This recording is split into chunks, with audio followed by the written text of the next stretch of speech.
solo kan ngai nak chan slai siama tok men sinin slai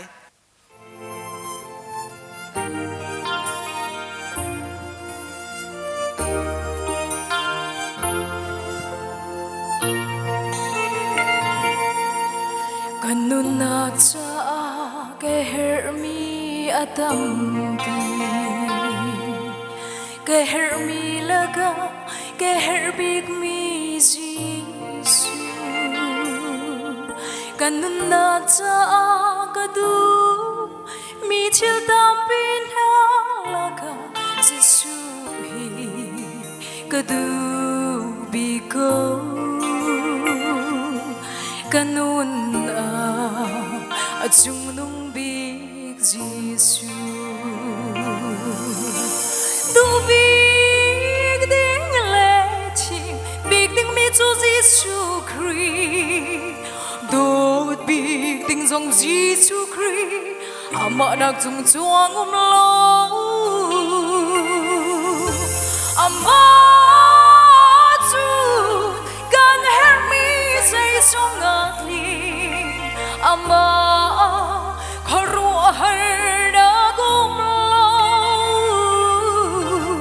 ama sunga har nak le mang trong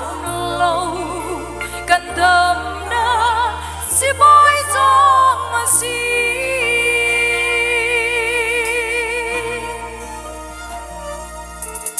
kan nun lam thua na ka dot mi an tam pi ka dot mi la ka dot big mi jisu kan nun lam thua na kat lai chan mi chill tam pi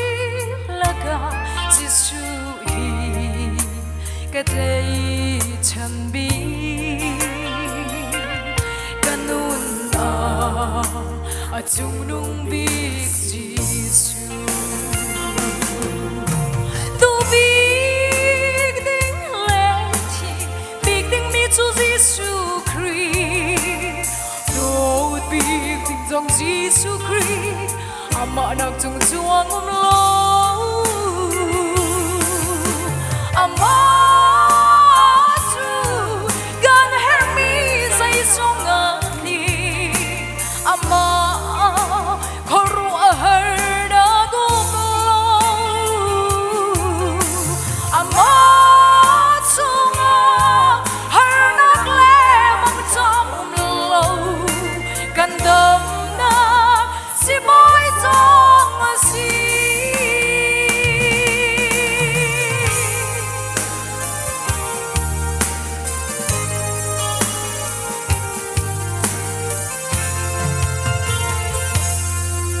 kan nak cha chole va a her go kan ngai lâu song a apoy shim lo ngày lâu ốc thâu Giêsu dầu lâu ốc thâu Giêsu càng ngày chuồn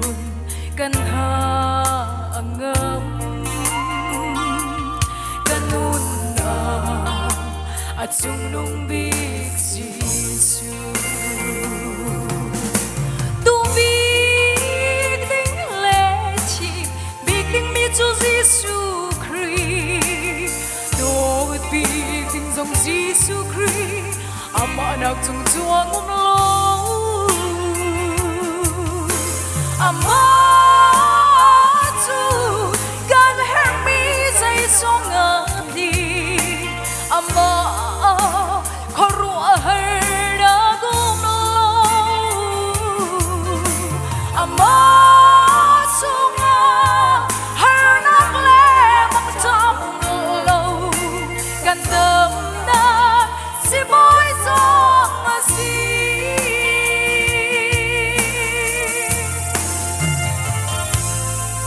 Giêsu tu ka cha in le lâu trong a si Giêsu tu ka cha phim le thiam na ka si